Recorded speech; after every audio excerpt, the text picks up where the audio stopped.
Hello friends, welcome to defence matrix. तो ये चीज़ हम जानते हैं कि तिरस मार्क 1 की डिलीवरी में डिले हो रही है, जिसके पीछे कई कारण हैं, लेकिन मुख्य तौर पर जो रीज़न है ये जनरल इलेक्ट्रिक द्वारा GE F404 इंजन की डिलीवरी में डिले किया जाना है, जिसकी वजह से ये मानकर चला जा रहा है कि इस फाइनेंशियल ईयर में अब 16 के बजाय अगर 8 एयरक्राफ्ट भी डिलीवर हो पाते हैं तो बहुत बड़ी बात होगी। तो यहाँ पर यह भी कहा गया कि जनरल इलेक्ट्रिक द्वारा जानबूझ के ये चीज़ करी गई है, अमेरिका द्वारा आर्म ट्विस्टिंग करी जा रही है, पर एक global supply chain issue exist करता है और ये इशू हर कंपनीज को अफेक्ट कर रहा है, चाहे ये एयरबस हो, चाहे ये डेसॉ हो, चाहे ये बोइंग हो। तो क्या यहाँ पर HAL की गलती है? तो इंजन डिले को लेकर यहाँ पर HAL की गलती नहीं है, लेकिन जो दूसरे रीजंस हैं जिनकी वजह से जो पहला एयरक्राफ्ट अभी तक डिलीवर नहीं हुआ है, वहाँ पर HAL को ब्लेम किया जा सकता है। पर हम फिर से इस चीज़ पर चर्चा नहीं करने वाले हैं, एक डेडिकेटेड वीडियो बना चुके हैं। आज के इस वीडियो में हम दूसरे इशू को डिस्कस करेंगे जो कि इंजन से रिलेटेड है।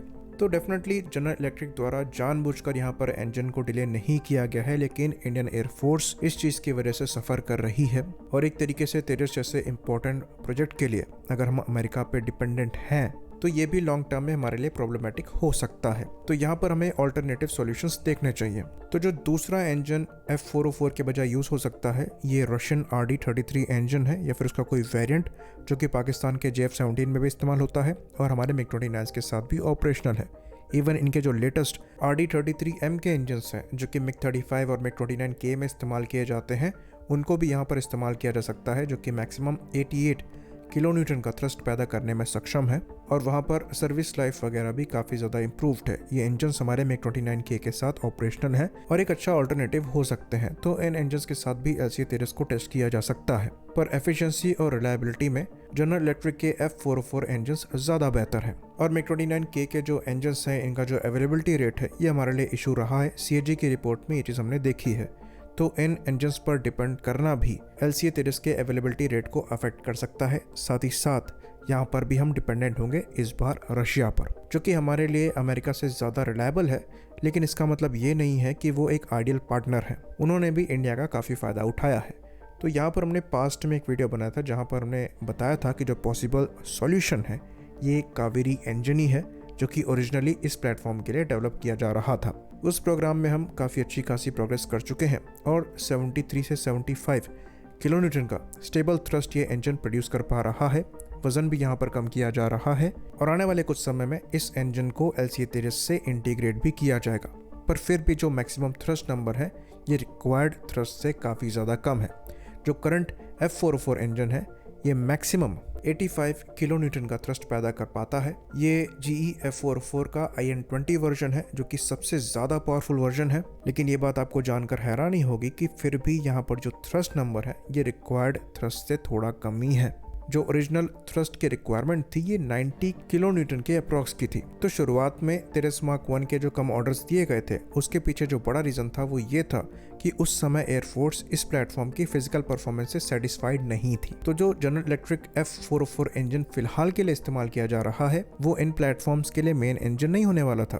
कावेरी इंजन ही यहाँ पर मेन इंजन होने वाले थे, जहाँ पर जो परफॉर्मेंस है वो मैक्सिमम 90 किलो न्यूटन थ्रस्ट के ऊपर की एक्सपेक्ट करी जा रही थी, जिसके बाद जो एयरक्राफ्ट का क्लाइंब रेट है, टर्न है, एक्सेलरेशन है, ये आइडियल मिल पाता जो कि एक्सपेक्ट किया जा रहा था। और क्योंकि यहाँ पर ये रिक्वायरमेंट्स पूरी नहीं हो पा रही थी, इसलिए तिरस मार्क 2 का प्रोग्राम स्टार्ट किया गया था, जहाँ पर ज़्यादा पावरफुल इंजन को यूज़ करने की बात करी गई और जनरल इलेक्ट्रिक के F404 इंजन को चूज़ किया गया, जो कि 98 किलो न्यूटन का मैक्सिमम थ्रस्ट पैदा कर सकते हैं। और उनके साथ तेजस जो फिलहाल के लिए फ्लाई कर रहा है, इसी एयरक्राफ्ट में थोड़े बहुत एरोडायनामिक मॉडिफिकेशन करके एक ज़्यादा बेटर परफॉर्मेंस को निकालने की कोशिश करी जा रही थी, जो कि पहले का प्रोग्राम था। अब तिरस मार्क 2 पूरी तरीके से चेंज हो चुका है और ये मीडियम वेट फाइटर बन चुका है, जहाँ पर कैनार्ड्स और मेजर डिज़ाइन चेंजेस को इंट्रोड्यूस कराया गया है। लेकिन उस समय जो तिरस मार्क 2 था वो बिल्कुल डिफरेंट था। बेसिकली वो करंट तेजस का ही थोड़ा सा एडवांस वर्जन था। तो फिर अब सवाल यहाँ पर ये उठ रहा होगा कि अगर फिजिकल परफॉर्मेंस की इन प्लेटफॉर्म से एयरफोर्स सेटिस्फाई नहीं थी तो 83 एडिशनल तिरस मार्क 1 के ऑर्डर क्यों दिए गए और उसके बाद 97 एडिशनल तिरस मार्क 1 के ऑर्डर देने पर क्यों विचार किया जा रहा है। तो समय के साथ साथ क्या हुआ कि एवियोनिक्स और वेपन्स का जो रोल है एक एयरक्राफ्ट की कैपेबिलिटी में वो पहले से काफ़ी ज़्यादा इंपॉर्टेंट हो गया और तेजस मार्क 1A के अंतर्गत बेटर वेपन्स और बेटर एवियोनिक्स को ऑफर किया गया। तो एयरफोर्स उस चीज़ से काफ़ी ज़्यादा सेटिस्फाई हो गई कि जो इस एयरक्राफ्ट के शॉर्टकमिंग्स हैं वो इसके एवियोनिक्स और वेपन पैकेज जो है वो काफ़ी हद तक पूरी करते हैं। तो ये हमारी रिक्वायरमेंट को पूरा कर सकता है, इसलिए तेजस मार्क 1A के ऑर्डर्स जो हैं बड़े नंबर में एयरफोर्स द्वारा दिए गए। लेकिन जो फिजिकल परफॉर्मेंस है वहाँ पर अभी भी इम्प्रूवमेंट का रूम बचता है। काफ़ी हद तक थोड़े बहुत डिज़ाइन चेंजेस करके तेजस मार्क 1A में इस चीज़ को सॉर्ट करने की कोशिश भी करी गई है। तो मार्क 1A के डिज़ाइन में जो थोड़े बहुत चेंजेस करे गए हैं वहाँ पर एरोडायनेमिक परफॉर्मेंस इस प्लेटफॉर्म की ज़्यादा इंप्रूव हुई है। एक ज़्यादा पावरफुल इंजन जो शॉर्टकमिंग्स हैं उनको काफ़ी हद तक सॉर्ट कर सकता है। तो जनरल इलेक्ट्रिक का जो F404 इंजन है इसको एक ज़्यादा पावरफुल कावेरी इंजन से अगर रिप्लेस किया जाता है तो ये हर तरीके से हमारे लिए विन विन होगा। पर ये चीज़ हम जानते हैं कि कावेरी को लेकर जो डिज़ायर्ड थ्रस्ट है वो अभी तक अटेन नहीं किया जा सका है और डेफिनेटली इसमें समय लगेगा। पर इसके बीच में हमारे पास क्या सोल्यूशन है? तो 2010 का एक आर्टिकल है जहाँ पर ये मेंशन किया गया था, जब उस समय तेजस मार्क 2 की बात चल रही थी तो वहाँ पर जेट इंजन्स को देखा जा रहा था और दो मेजर कंटेंडर थे। पहला जनरल इलेक्ट्रिक जिनके द्वारा F414 इंजन ऑफर किए जा रहे थे, दूसरा यूरोजेट का EJ200 जो कि यूरोफाइटर टाइफून में इस्तेमाल होता है। ये जेट इंजन्स 90 से 98 किलोन्यूटन का मैक्सिमम थ्रस्ट प्रोड्यूस करने में सक्षम थे और ये चीज़ हम जानते हैं कि फाइनली F414 इंजन को यहाँ पर चूज़ किया गया। लेकिन उस समय DRDO ने एक इंटरेस्टिंग ऑफरिंग करी थी। DRDO द्वारा कावेरी इंजन ही ऑफर किया गया था, लेकिन वहाँ पर स्नेकमा के साथ मिलकर जो इंजन है उसको ऑफर किया गया था जिसमें स्नेकमा का कोर इस्तेमाल हो रहा था और वो इंजन 80 से 85 किलोन्यूटन का थ्रस्ट पैदा करने में सक्षम था। उस समय एयरफोर्स ने DRDO पर ब्लेम लगा दिया कि वो तेजस के प्रोग्राम को स्टॉल कराने की कोशिश कर रहे हैं। जब इंजन रिक्वायरमेंट 90 से 95 किलोन्यूटन थ्रस्ट पैदा करने वाले इंजन की है तो ये क्या ऑफर कर रहे हैं? तो उस समय ये चीज़ गलत भी नहीं थी क्योंकि बात करंट तेजस की नहीं हो रही थी, बात मार्क 2 वर्जन की हो रही थी।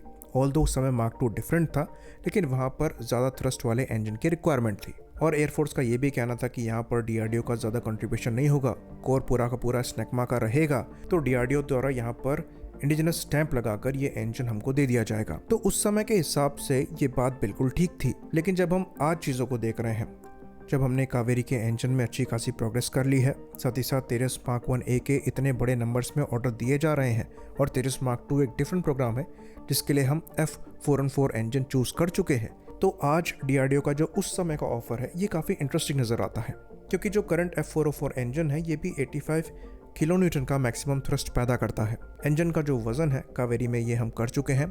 अगर हम स्नेकमा M88 की बात करें तो वो तो अपनी कैटेगरी में सबसे हल्का इंजन है। तो अगर हम ओवरऑल कावेरी का वेट कम रखने में सक्षम होते हैं और थ्रस्ट नंबर भले ही 85 किलोन्यूटन अचीव कर पाते हैं तो वो इंजन डेफिनेटली बेटर होने वाला है F404 इंजन से। बाकी एक और चीज़ हम आपको बता दें कि उस समय के बाद से स्नेकमा ने M88 इंजन को लेकर काफ़ी ज़्यादा प्रोग्रेस भी कर ली है।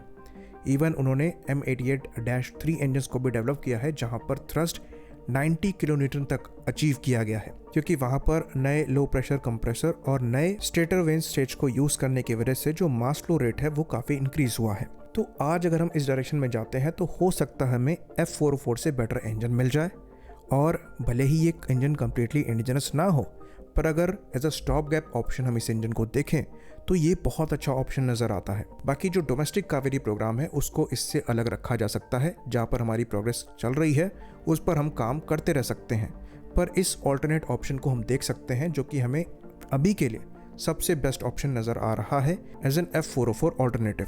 तो इस चीज़ पर एयरफोर्स और DRDO द्वारा फिर से चर्चा चालू करी जा सकती है।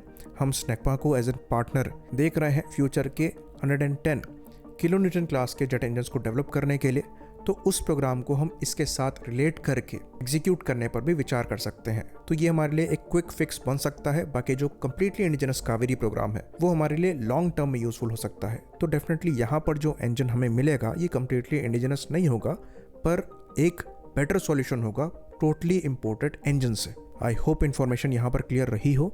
इसी बात पर इस वीडियो को हम ख़त्म करेंगे। लाइक करिए, सब्सक्राइब करिए। जय हिंद।